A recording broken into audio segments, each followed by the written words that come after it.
বন্ধুরা কেমন আছেন আপনারা? আশা করছি ভালো আছেন, সুস্থ আছেন। আপনারা কি কখনো চালের মধ্যে নারকেল তেলের ব্যবহার করে দেখেছেন? মাছের মধ্যে হাত না লাগিয়ে কিভাবে আপনারা লবণ হলুদ মাখিয়ে নেবেন, মিক্সার শিলনোড়া ছাড়াই কিভাবে আপনারা মশলা গুঁড়ো করে নিতে পারবেন।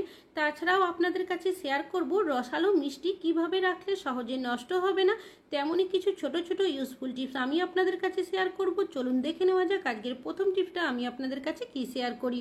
এখানে নিয়েছি বেশ কিছুটা মাছ আমাদের প্রত্যেকেরই বাড়িতে কম বেশি নিয়ে আসা হয়ে থাকে। তবে মাছ রান্না করার আগে মাছটাকে ধোয়ার পর আমরা প্রত্যেকেই লবণ হলুদ মাখিয়ে দিই। তবে সমস্যাটা কি হয়, অনেক সময় আমাদের যদি হাত বা আঙুল কেটে যায় লবণ হলুদ মাখাতে গিয়ে, লবণ দেওয়ার কারণে দেখবেন হাত জ্বালা করতে শুরু করে। তাছাড়াও অনেক সময় কি হয়, বাইরে যদি কোথাও যাওয়ার থাকে সেক্ষেত্রে হাতের থেকে আঁশটে গন্ধ ছাড়ে, এমনকি হলুদের দাগও লেগে যায়। তখন দেখবেন বারবার সাবান হ্যান্ড ওয়াশের ব্যবহারও করতে হয়। তো আপনারা কিভাবে মাছের মধ্যে হাত না লাগিয়েই লবণ হলুদ মাখিয়ে নেবেন। তো আমি পরিমাণ মতো লবণ আর হলুদ দিয়েছি, এখানে একটা থালা নিয়েছি, আপনারা প্লেটেরও ব্যবহার করতে পারেন। তারপর এইভাবে করে আপনারা যদি 3 থেকে 4 বার নাড়াচাড়া করে একটু ঝাঁকিয়ে নিতে পারেন, তাহলে কি হবে দেখবেন মাছের মধ্যে সুন্দরভাবে কিন্তু লবণ হলুদ মাখানো হয়ে যাবে। মাছের মধ্যে হাতও দিতে হবে না, হাতও জ্বালা করবে না, এমনকি হলুদের দাগও লাগবে না, হাতের থেকে আঁশটে গন্ধও বেরোবে না। আশা করছি টিপসটা কাজে আসবে। এখন চলে যাচ্ছি পরবর্তী টিপস। আমি এখানে নিয়েছি একটা জলের বোতল। আমরা যখন কোথাও বাইরে যাই আমাদের সাথে করে কোনো না কোনো বোতল আমরা ব্যাগে করে নিয়ে যাই। তবে সমস্যাটা কি হয়, আমরা যে ব্যাগই ব্যবহার করি না কেন নিয়ে যাওয়ার জন্য, বোতলটা যখন ব্যাগের মধ্যে এভাবে রেখে দিই, দেখবেন ব্যাগটা কাঁধের মধ্যে নেওয়ার ফলে কি হয়, ব্যাগটা এইভাবে সোজা থাকে না, কাত হয়ে যায়। যার কারণে দেখা যায় অনেক সময় ঢাকনা যদি ঢিলে হয়ে যায় তখন দেখা যায় জলটা কিন্তু পড়তে শুরু করে, ব্যাগে যদি কোনো জিনিসপত্র থাকে সেটাও কিন্তু ভিজে যায়। তবে যখনই আপনারা ব্যাগের মধ্যে জলের বোতল নিয়ে যাবেন, কিভাবে নিয়ে গেলে আপনাদের বোতলটা সহজে কাত হয়ে যাবে না, তেমনই একটা টিপ শেয়ার করব। চলুন দেখে নেওয়া যাক। একটা রাবার ব্যান্ড, এই ধরনের রাবার ব্যান্ড কিন্তু প্রত্যেকেরই বাড়িতে রয়েছে। আর একটা সেফটি পিন দিয়ে রাবারটাকে আটকে দেওয়ার পর ব্যাগের সাইডে এইভাবে সেফটি পিনটাকে আমি লাগিয়ে দিলাম। তবে আপনারা চাইলে রাবারটা কিন্তু সুতো দিয়ে ফিক্সও করে দিতে পারেন। আপনাদের দেখানোর জন্য এখানে সেফটি পিনের ব্যবহার করলাম।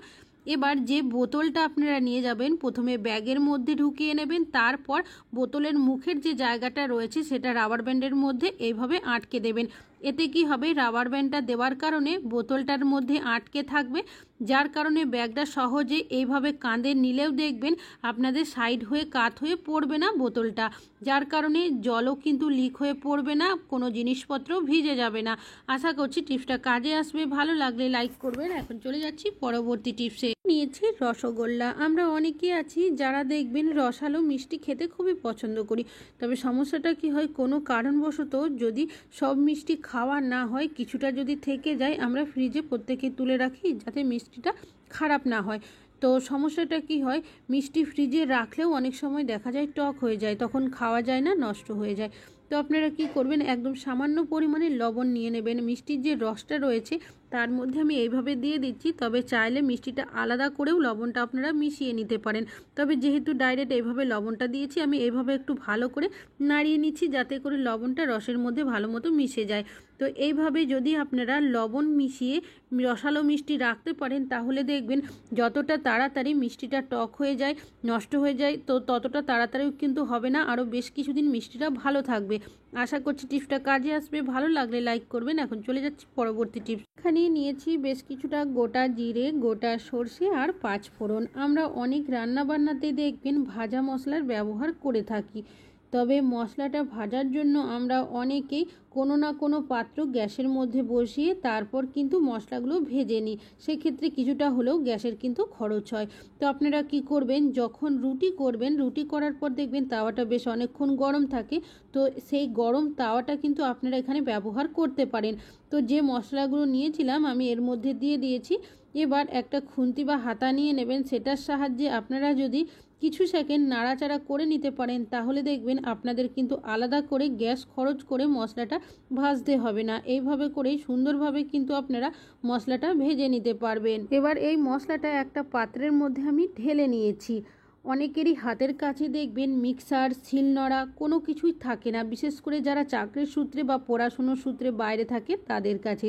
সেক্ষেত্রে আপনারা মশলাটা একটু ঠান্ডা করে নেবেন, তারপর একটা পেপারের মধ্যে মশলাগুলো দিয়ে একটা তালার সাহায্যে আপনারা যদি এইভাবে করে কিছুক্ষণ আঘাত করে নিতে পারেন, তাহলে দেখবেন আপনাদের মশলাটা কিন্তু সুন্দরভাবে গুঁড়ো হয়ে যায়। শিলনোড়া বা মিক্সারের মতো একদম মিহি গুঁড়ো না হলেও কাজ চালানোর মতো কিন্তু হয়ে যাবে।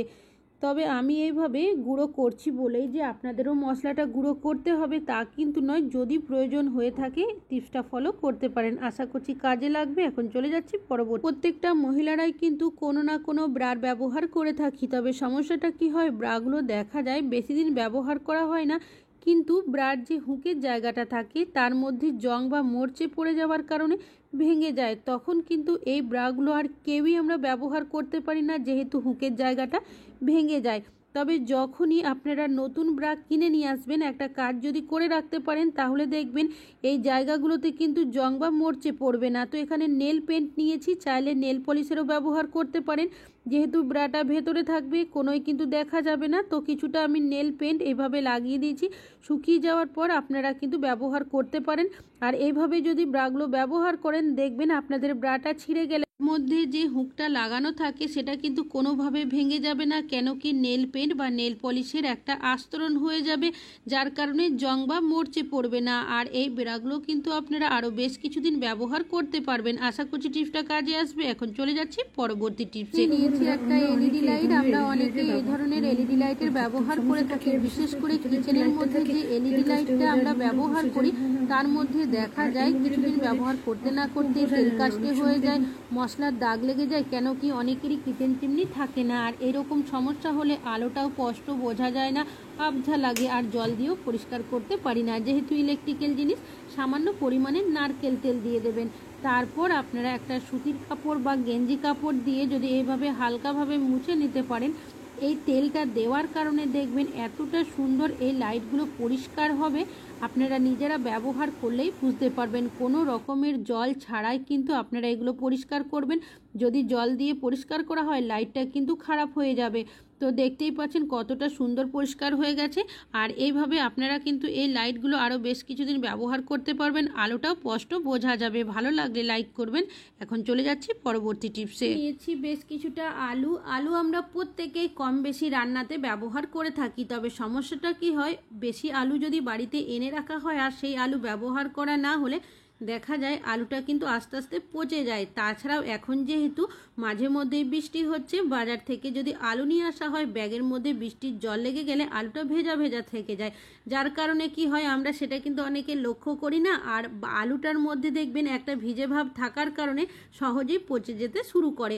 তবে যখনই আপনাদের আলু নিয়ে আসা হবে, আপনারা কিভাবে আলুগুলো রাখলে অনেক দিন ভালো থাকবে। এখানে একটা প্লাস্টিকের যে ঝুড়ি হয় সেটা নিয়েছি, যে কোনো আপনারা প্লাস্টিকের ছাড়া ছিদ্রযুক্ত পাত্রের ব্যবহার করতে পারেন। এবার নিয়ে নিয়েছি পেপারের পরিবর্তে কাগজেরও ব্যবহার করতে পারেন। তো কিছুটা অংশ আমি পেপারের নিয়ে এইভাবে করে যতটা সম্ভব ছোট ছোট টুকরো করে নেব। এই পেপারের টুকরোগুলো আপনারা এইভাবে করে ছড়িয়ে দেবেন।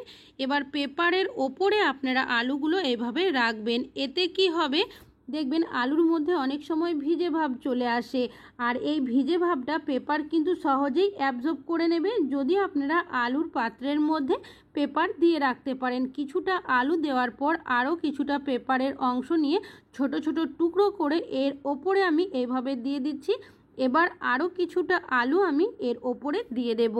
এই পদ্ধতিতে আপনারা যদি আলুটা রাখতে পারেন, আপনাদের অনেকটা পরিমাণের আলু কিন্তু অনেক দিন ভালো থাকবে, রেখে খেতে পারবেন, সহজে পচবে না। আশা করছি নিয়েছি একটা পাত্র, এর মধ্যে দিয়ে দিচ্ছি সামান্য পরিমাণের হলুদ গুঁড়ো। যে হলুদ রান্নাতে ব্যবহার করি সেই হলুদই দিয়েছি।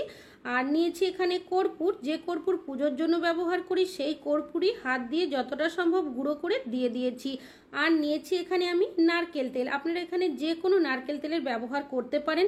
সামান্য পরিমাণের নারকেল তেল দিয়ে সব উপকরণগুলো খুব ভালো করে মিশিয়ে নেব। এটা যখন মেশাবেন দেখবেন এখান থেকে একটা স্ট্রং গন্ধ বেরোতে শুরু করবে। তো দেখতেই পাচ্ছেন খুব ভালো করে কিন্তু এটা মিশিয়ে নেওয়া হয়ে গেছে। আর এই মিশ্রণটা কিন্তু অনেক বেশি পাওয়ারফুল হয়ে গেছে। এই মিশ্রণটা দুটোভাবে ব্যবহার করব। তো কী কীভাবে ব্যবহার করবেন, কিভাবে ব্যবহার করবেন চলুন দেখে নেওয়া যাক। তো এখানে আমি নিয়েছি কিছুটা পরিমাণের তুলো, আপনারা চাইলে সুতির কাপড়ের টুকরোরও ব্যবহার করতে পারেন। কিছুটা মিশ্রণ তুলোটার মধ্যে লাগিয়ে নিয়েছি। এবার নিয়ে নিয়েছি এখানে একটা পেপারের টুকরো, পেপারের মধ্যে আমি এই তুলোর মিশ্রণটাকে দিয়ে দিচ্ছি, তারপর পেপারটাকে আমি এভাবে মুড়িয়ে নিচ্ছি। তবে চাইলে আপনারা পকেটের মতো এটাকে মুড়িয়েও রেখে দিতে পারেন, তবে আমি এখানে একটা রাবার ব্যান্ডের সাহায্যে আটকে দিচ্ছি যাতে করে পেপারটা খুলে না যায়। এবার নিয়ে নিচ্ছি এখানে একটা সেফটি পিন, আপনারা যে কোনো ধারালো জিনিসের ব্যবহার করতে পারেন। তারপর বেশ কিছুটা আমি এইভাবে ফুটো করে নিলাম যাতে করে ভেতরের যে মিশ্রণটা রয়েছে তার গন্ধটা সহজে বাইরে বেরিয়ে আসে। এবার এটা আপনারা কোথায় কিভাবে কি কাজে ব্যবহার করবেন চলুন দেখে নেওয়া যাক। এখানে বেশ কিছুটা চাল নিয়েছি। চাল আমাদের প্রত্যেকেরই বাড়িতে কম বেশি নিয়ে আসা হয়ে থাকে, তবে চাল যেখান থেকে কিনে নিয়ে আসা হয় চালটা ভালো রাখার জন্য বিভিন্ন ধরনের ওষুধ, কেমিক্যাল বা রাসায়নিক জিনিসের ব্যবহার করা হয়ে থাকে, যার কারণে দেখা যায় চালটা অনেক দিন ভালো থাকে, পোকা ধরে না। তবে বাড়িতে যদি চাল বেশি পরিমাণে নিয়ে আসা হয়, কোনো কারণবশত যদি ব্যবহার করা না হয়, সেক্ষেত্রে দেখা যায় চালের মধ্যে কিন্তু সহজেই পোকা ধরে যায়। আর সেই পোকা ধরা চাল কিন্তু আমরা কেউই খাই না। তাছাড়াও অনেক সময় যদি আপনাদের পোকা ধরেও থাকে, সেক্ষেত্রে এইভাবে মিশ্রণটা বানিয়ে যদি চালের মধ্যে রেখে দিতে পারেন, তাহলে দেখবেন যদি পোকা ধরে থাকে এর স্ট্রং গন্ধের কারণে বেরিয়ে আসবে। আর যদি পোকা নাও ধরে, এইভাবে মিশ্রণ রাখলে দেখবেন চালের মধ্যে কিন্তু সহজে পোকা ধরবে না, অনেক দিন চালটা ভালো থাকবে। আশা করছি টিপসটা কাজে আসবে। এখন চলে যাচ্ছি পরবর্তী টিপসটা। হলো বাকি যে মিশ্রণটা সাইডে সরিয়ে রেখেছিলাম সেটা নিয়েছি। এই মিশ্রণটা আর কিভাবে আপনারা ব্যবহার করতে পারবেন। অনেক সময় দেখবেন অতিরিক্ত জল ঘাটার কারণে, বিশেষ করে বর্ষাকালে আঙুলের ফাঁকে ফাঁকে, পায়ের ফাঁকে ফাঁকে হাজা ধরে যায়, লাল হয়ে যায়, র্যাশ বেরিয়ে যায়, প্রচণ্ড ব্যথা করতে শুরু করে। বিভিন্ন ধরনের ওষুধের আমরা ব্যবহার করে থাকি, তবু দেখা যায় ব্যবহার করলেও কিন্তু সহজে যেতে চায় না। তবে আপনারা এইভাবে একটা মিশ্রণ বানিয়ে রাত্রে শোয়ার আগে বা দুপুরবেলা শোয়ার আগে যদি মিশ্রণটা লাগিয়ে রেখে দিতে পারেন 2 থেকে 3 ঘন্টা, তাহলে দেখবেন আপনার 2 থেকে 3 দিনের মধ্যেই ব্যবহার করলেই আপনাদের হাতের মধ্যে হাজা হয়ে যাওয়া, লাল হয়ে যাওয়া সব কিন্তু ঠিক হয়ে যাবে। তবে যখন মিশ্রণটা ব্যবহার করবেন হাতের মধ্যে জলের ব্যবহার করা যাবে না।